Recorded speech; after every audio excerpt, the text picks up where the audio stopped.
As of today, I will be living here at Mother Base. Now my real trial begins. Zadornov was paying my room, board, and tuition, but he has since been captured. I told the man that with no more money from the KGB, I could no longer afford school. He bought my story, and when I said I would be willing to work, he took pity on me and let me stay. For some reason, Miller really pled my case. That was helpful, but the man is still a fool. His men are no better. They think their training makes them strong, but that kind of strength is nothing in the face of true power. And better yet, they wait on me hand and foot, believing I am just a schoolgirl. Looks like I won't be working too hard after all. Just today, while scouting out the living quarters, I saw a group of them in the corner of the deck making a fuss. Going over for a look, I saw they were feeding a kitten. A bunch of grown hard men, and they're the ones acting like schoolgirls. Look, isn't he cute? What is wrong with them? Disgusted, I just nodded and smiled. I must stay in character after all. I indulged their chit-chat for a few moments. Then one of them asked me to give the thing a name. They had just taken it from its mother. I named it Nuke. I improvised some nonsense about how our compassion for living things can help prevent wars. The men gave me a little fish. I held it out in my palm and the kitten happily ate it up. What a pathetic, feeble creature. It sickens me. Today, Chico invited me to go fishing with the soldiers. I suppose finding one's own food does have its merit, but I prefer not to be involved in such a degrading task. And their prattling on about fishing being fun is nonsense. I'm not here to find playmates. Nevertheless, distasteful as it was, I went along in order to maintain my cover. Chico thrust a fishing pole into my hands, and we went up onto the deck where several soldiers had gathered. They welcomed us warmly. With so few women aboard Mother Base, I'm treated like a princess. No one suspects I am neither a teenager nor a student. It was nice and sunny, with a gentle breeze and waves. As I cast my line and waited for a bite, the soldiers began to ask me all sorts of questions. As always, I answered according to our predefined scenario, feigning a smile. As I sat there feeding them lies, the fish began to bite, and the soldiers began to focus on their prey. Chico had his bait stolen by a fish, and got so angry that he stood up and nearly fell into the sea. Everybody laughed. It almost made me want to join in too. At some point, I got a bite myself. The instant after I felt that first gentle tug, the fish yanked the line with astonishing strength, and I let out a cry of surprise. I thought he was going to be huge. It was my first time fishing, and I was a bit flustered, so the soldier beside me helped by supporting the pole from behind. "Reel it in," they shouted. I nodded, turning the handle as fast as I could. I wondered what kind of fish lived below the surface, and thought back to the deep sea dives I had to do as part of training. Those were difficult days, but I remember finding the multicolored fish gliding through the water incredibly soothing.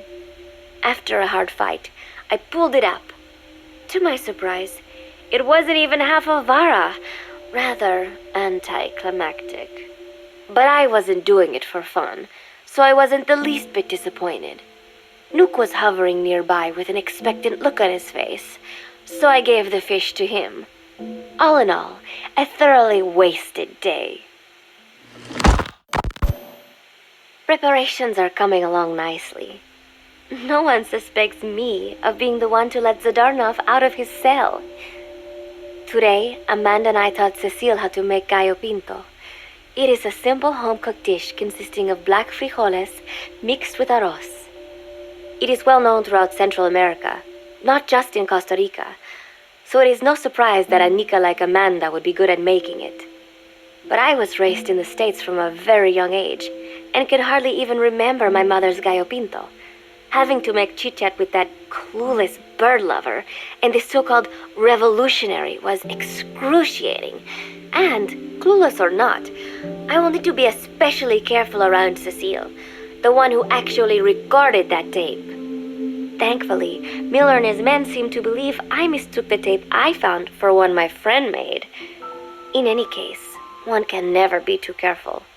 Anyway, the three of us minced garlic and herbs, then cooked them in a pot with frijoles we'd soaked overnight. While waiting for them to cook, we sautéed onions and arroz in a frying pan. Cecile worked the frying pan according to Amanda's directions, but seemed a bit glum. She does have a knack for cooking, though. She is French, after all. We added water to the pan and watched the arroz begin to steam. While we waited, Amanda shared memories of her mother with us. They had been separated because of samosa, but the taste of her mother's cooking was still fresh in her mind. When the frijoles were ready, we drained the water, stir-frying them with the rest of the vegetables. Quite a complicated process for home cooking. Nonetheless, it kept them occupied. The longer we sat and talked, the greater the chance of my arousing their suspicions. With women, it is not enough to just bat your eyelashes and giggle. It takes a lot of effort to divert attention. When the arroz was done cooking, we folded it into the frijoles and added salsa, stirring the mixture as it simmered. At this point, for some reason, the conversation turned to romance. Why does it have to be that way whenever women get together and chat? Cecile fancies herself to be well-versed in such matters, and gave Amanda all sorts of advice. It was harmless enough, until, to my irritation, she began pestering me whether there was anybody I liked. Not right now, I said, trying to dodge the question. But she pressed on. It's Snake, isn't it? I gritted my teeth and played it coy. Maybe. Cecile nodded and giggled. He is pretty sexy, isn't he? What a ditz! It's all I can manage to just survive. The thought of romance has never once crossed my mind. I have no interest in that kind of man. Soon enough, a rich aroma began to fill the room. The gallo pinto was ready. New came over and rubbed up against our legs, looking for a handout. Unfortunately, it was not the kind of food a cat would like. We let a few of the soldiers have a bite, and then headed off to the mess hall. The home-cooked flavor we'd achieved was a big hit with the men of MSF. Not that we are trying to impress them or anything. Even I could manage a dish like that. Snake enjoyed it too. Let me make this absolutely clear. I have no interest in that man. Football, or soccer as it is known in the States, is extremely popular here. It has not caught on yet in the US, but it has legions of rabid fans all across Latin America. These fans can get so rowdy that it is commonly believed El Salvador and Honduras went to war in 1969 over scuffles in a soccer match. In reality, tensions between the two countries were already high. The match was merely one of the sparks that set them off. But these people are so passionate about this sport that the story seems plausible. Predictably, many of the soldiers here are fans. They have apparently divided themselves into Costa Rican and Nicaraguan teams and started playing each other. To play, you need a ball and 2 goals. The R&D team built and set up simple goals on the deck. I had absolutely no interest, but Chico insisted that I come and watch. It was not a proper match by any means. The pitch was not even regulation size, but the players and spectators alike got pretty excited. They banged empty cans and shouted cheers through the handmade megaphones. It almost felt like carnival. Huey, the referee, blew a whistle to start the match. The soldiers' training has left them in excellent physical shape, but they lacked the honed skills of professionals and their play was quite rough. Midway through, one of the men collided with another. They started shouting at one another, but Huey stepped in. I thought we had forsaken our countries, become one with the earth, he said, quoting Snake. We are not competing for national pride here, and we are not fighting for the good of any one country. This is not a war. Soccer is a peaceful sport, am I right? The soldiers nodded. They know the pain of war, and they share Snake's vision. Perhaps that is why all this resonates with them. Team Costa Rica was down a man, and somehow I was picked to fill in. Costa Rica had the advantage up until that point. I suppose Huey wanted to keep it balanced. The soldiers agreed with Huey's call. Maybe the Costa Rican players felt an even matchup would be more fun too. I could not be bothered to run at first, but chasing the ball out there in the hot sun, I was soon drenched in sweat. Before long, I found myself actively seeking out the ball, partially out of desperation. I picked up a loose ball deep on the opponent's side of the field. Even though he's Nicaraguan, Chico cheered me on, yelling, "Go for it, shoot!" I launched the ball as hard as I could, only to have it blocked by the keeper. Disappointment only increased my determination. In the end, I didn't score a single goal, and Costa Rica gave up its lead. It was really close, though. We congratulated each other on a good match and sprawled out in the shade on the deck, exhausted. The ocean breeze felt so nice on my sun-soaked body.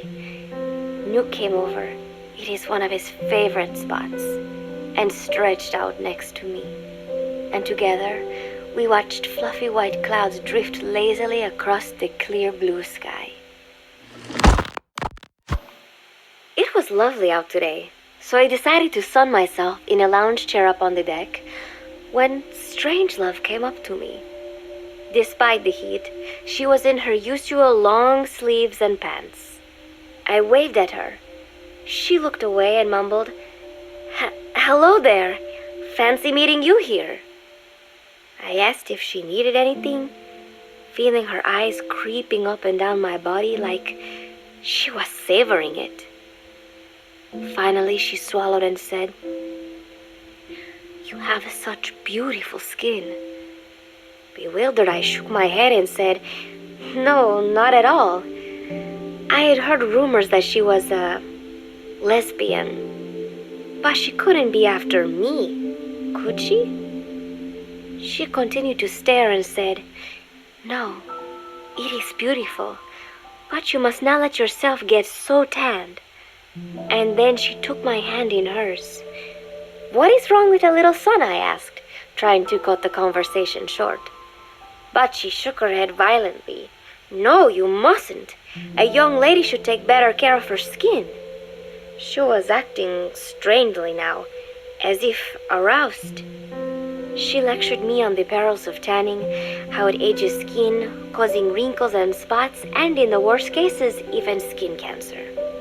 I knew already that tanning could cause spots, but I thought only pale-skinned Anglo-Saxons had to deal with that. Having a scientist tell me it causes aging, though, that spooked me a little. If I am to keep playing the teenager, I will have to start paying more attention to my skin.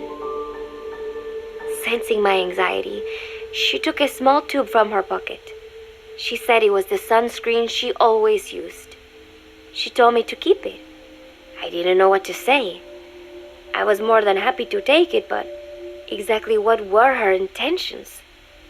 Was she merely being nice? Or is she really into me? Either way, there was no reason to refuse, I suppose. I have undergone training. An out-of-shape woman does not pose any real threat to me. Having power means not being afraid. It is the same on a global scale. A country with nukes can dictate terms to a country without them. I thanked her and took the tube. Then she offered to put some on for me. She squirted some lotion onto her fingers and began rolling it into my chest. It happened so suddenly, and I was so taken aback that I did not even think to protest. She caressed my stomach with her long white fingers, then slid them upwards between my bikini-clad breasts. "What? Wait," I sputtered as her moist eyes met mine. She was beautiful. Somehow, I found myself captivated by this woman more than 10 years my elder. "Hold still," she whispered in my ear. I nodded silently, unable to refuse. My body went limp, motionless, as if in a trance. Gently, Carefully, she rubbed the lotion all over my entire body.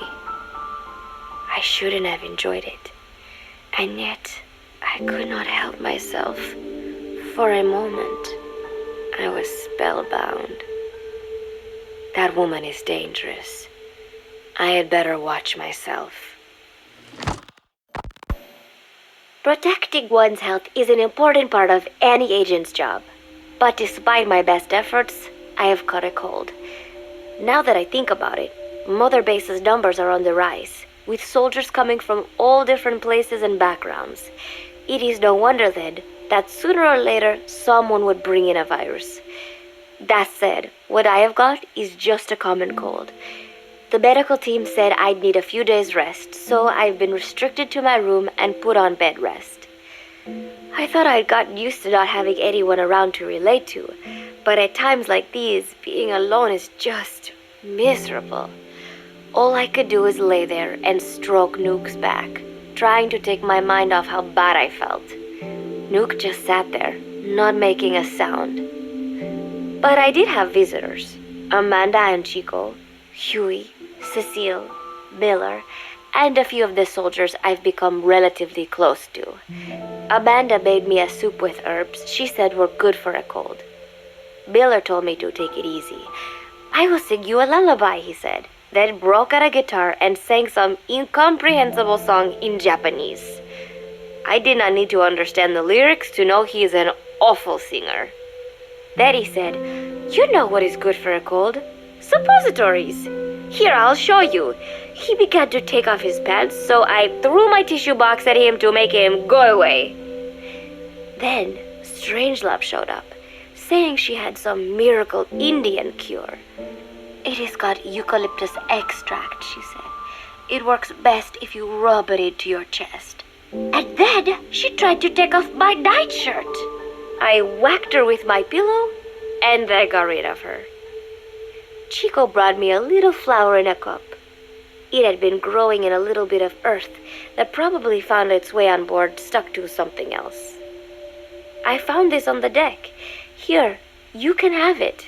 He tried to act nonchalant, but I am pretty sure he's got a crush on me. None of them understand. If they thought these little visits would cheer me up, they were wrong. Tonight, Snake himself came to my room. Like the rest, he believes I am just a schoolgirl and treats me as such. "Why did you abandon your country?" I asked him. "Why create the MSF?" Of course, I knew the answers already, but I wanted to hear it from him. As I had imagined, he was not exactly forthcoming. All he would say is that his country abandoned him because all he could do was fight, and that is why he needed the MSF, because that is all he is any good for. Then he said, "Fighting is the only thing I understand, but that does not mean I have got a grudge against those who believe in peace. I am not one of them, and I do not believe in peace. Conflict is in man's nature. We fight our enemies in order to survive. Maybe we are not so different after all, he and I. But that is exactly why I'm going to have to kill him, or else he will have to kill me. When I stop and think about this wretched existence, being killed by a man like that suddenly does not seem like such a bad thing." Every month, Mother Base throws a party for all the soldiers whose birthdays fall in that month. There is something strange about a military organization having parties. Really though, it is just an excuse to drink and make noise. It is not easy to get alcohol on a fortress in the middle of the ocean. Most days they are training from dawn till dusk. They do not have time for things like drinking. That is why Snake and Miller came up with the idea to give everyone a chance to let loose. Obviously, a bunch of bores like that are not going to bother with blowing out candles on a cake. Rather, they sit there in a cloud of cigarette smoke, drink beer, eat meat, tell tasteless jokes, and swap crude insults about one another's hometowns. But it hardly ever breaks out into something serious. They talk up a storm, but they're just having fun. It is funny. You have got members of FSLN rubbing shoulders with the UCLAs, People who once would have considered the other mortal enemies. I wonder if that is what makes Big Boss so popular. In leaving their countries behind, they leave their hatred for other countries too. Miller seemed a little protective of me. Hope they're not being too crude, he said. But soon enough, he too was drunk. He yelled, "Come here and take a look at the real Kazuhira Miller," then dropped his pants and mooned everybody. The other soldiers burst out laughing. I have never seen such a crude, ridiculous party before. And yet, all these people, laughing and acting the fool. Is this what they call peace? For some reason, I began to think about all that has happened since I came here. Fishing with Chico, cooking with Amanda and Cecile, playing soccer, having visitors when I caught a cold. When I stop and think about it, my time here has been the most peaceful of my life. But that is about to end. I cannot imagine he will be willing to negotiate. It seems I am to fight the legendary Big Boss. I do not know if I'll be able to beat him, but if I have to choose between death and defying Cypher, I will gladly choose death. The thought of dying does not scare me, but if I disobey my orders, the fear and despair awaiting me will be far worse than anything I can imagine. It was Cypher who took me in as an orphan, gave me food and a place to live. His orders may have been unreasonable, but I will never repay my debt entirely. It seems I have no choice. I must fight this man. I must fight Snake. Do you know Miller, Snake's right-hand man? Apparently has got at least one serious weakness. He is an insatiable womanizer.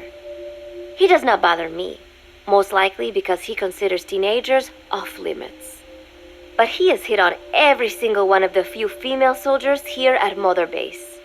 They ought to be telling him where to stick it, but end up falling for it so easily. I think some of it stems from the fact that he is actually not that bad looking. Anyway, today, that nasty habit got him in trouble. He and Snake got into one of their rare fights, and I was there to see it. They burst out of the showers, completely naked, trading punches. I am no child. The sight of a naked man does not make me blush, but this was something else. "Maybe this'll teach you," Snake yelled as he slammed his fists into Miller's chest. I heard later that apparently he had been two-timing someone, and that same someone had gone to Snake with her troubles. As I see it, it is her own fault for letting herself be deceived like that. If she is too dumb to see through Miller's lies, then she got what she deserved. But this was not the first time it had happened, or the second, and Snake read Miller the riot act. Miller argued back, and what began as a shouting match turned into a fist fight. "You son of a bitch," Miller yelled as he swung. "Not bad," said Snake, smiling, "but not good enough." And then he was back on the offensive. They had already been at it pretty hard in the showers, and their bodies were covered with bruises. Both of these men had been trained for war, their bodies deadly weapons. They were each bleeding from a dozen places. All this from a fist fight. Even so, it was far less gruesome than if they had given it their all. It was obvious that one of them would be dead were they fighting for real. Miller took another swing, yelling, "Try this then!" Snake parried, then responded in kind, but I could tell he was not aiming for anything vital. "You are one tough bastard, boss," Miller muttered. A smile crept across his face as he caught his breath. And then they went right on fighting. Blood and sweat flew off their glistening bodies. It was combat without hatred or hostile intent. I had never seen violence like this before. And yet, it was more than just a friendly tussle. They were utilizing every technique they knew. It was not a sporting match. They were not playing by the rules. How could they keep this up? At last, the two men tired themselves out, and the bizarre scene came to an end. They looked at each other's battered bodies, and then burst out laughing, embracing and congratulating each other on a good fight. It all seemed so idiotic. I still cannot fathom such behavior. But somehow, I got the sense that for all his womanizing, Miller really only trusted one person, and that was Snake. There was no way I could ever come between the two of them, and at that thought, I began to feel as if I had lost. All of Mother Base is preparing for a festival. Since Snake and his soldiers spend so much time fighting, they are setting aside one day a year for peace and relaxation. I do not know all the details, but apparently that is what Snake and Miller decided. These soldiers love the idea, of course. There is so little fun to be had here that everybody looks forward to events like these. That is all well and good, but somehow I got roped into getting on stage. Come on, we even both have peace in our names, said Miller. And Zadarnov, that old Ruski's name, has something to do with peace too, right? Hey, as long as we're having a day of peace, we ought to get an act together. The 3-piece band. I thought he was joking. He then proceeded to share his idea without bothering to check with me. And now, I am slated to sing. Apparently, he had heard me on the deck one day, and since then he's wanted to form a band. Everybody's looking forward to it, so there is no way for me to back out now. I've never done anything like this, but it does feel kind of nice to know that people are looking forward to it. I mean, it cannot be any worse than Miller's singing, but modifications to Zeke are already finalized, and I must complete my mission. Betray Cypher now, and I will face a fate far worse than death. Still, there is no need to put things in motion just yet. What difference would it make to just wait a little while longer? A whole day of peace. The mission can wait until after that. Can it not? I know I am only delaying the inevitable. When the day comes, one of us will have to die. Snake or me. But still, if I could just come up with some way to stall Cypher, at least until our day of peace. When did I start having thoughts like this? My cover is blown. They know nothing of Cypher or my true objective, but they know I am a spy. There is no more time left. I must act now. I must complete my mission. How did it come to this? All I wanted was 3 more days. Just 3. Miller's already finished writing the song. It is called Love Deterrent. It is about a girl who cannot express her true feelings. I have been practicing. I am no pro, but I was pretty sure I would do a decent job. And now this. Cypher found out that Zeke was complete. He must have someone inside Mother Base besides me, spinning his tightly wound web of control, leaving no room for individual will. Typical. When they found out Zeke was complete, I was ordered to execute the operation immediately. If I was going to enjoy just one day of peace, I had to ensure the plan could not move forward. I tried to sabotage Zeke. I thought by damaging the drive system, they would have no choice but to delay their plans. I waited until midnight, and then snuck into the hangar. There would be trouble if it looked like sabotage. I selected one of the drive system's load-bearing parts and carefully worked to warp its shape. The leg's drive system requires a high degree of precision to operate.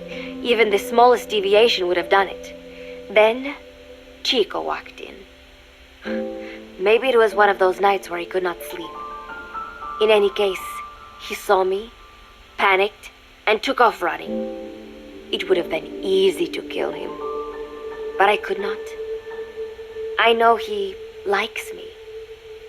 It is not as if I would ever have an interest in a child like him, but I could not pull the trigger. Not at him, not in the back. Will he tell them? Or is there a chance he will keep it a secret? Protect me? No. He knows now. Knows I am not who he thought I was. He ran without even questioning what I was doing.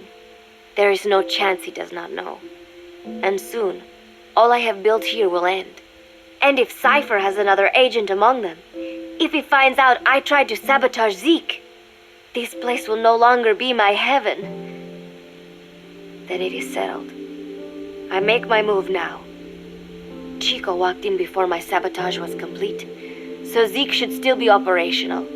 It might not run at full speed or power, but I do not have time to fix that. Without Zeke, I do not have a chance in hell of winning. I must act fast before Chico sounds the alarm.